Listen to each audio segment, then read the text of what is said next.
Дело Криса Уотса. Герой. Он помогает мне вырасти сильной. Мои дети – моя жизнь. Я бы никогда не смог им навредить.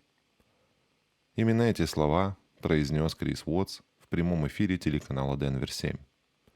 Он стоял на пороге своего дома, смотрел в камеру с мольбой в глазах и умолял вернуть его семью. Жену Шеннон, беременную 15 неделями, 4-летнюю Беллу и 3-летнюю Селесту. Он уже убил всех. Меня зовут Вадим, это подкаст «Дверь была открыта». Сегодня история о том, как идеальный отец, любящий муж, примерный сосед превратился в семейного аннигилятора. О том, как лицемерие может быть настолько совершенным, что даже полиция сначала поверила слезам.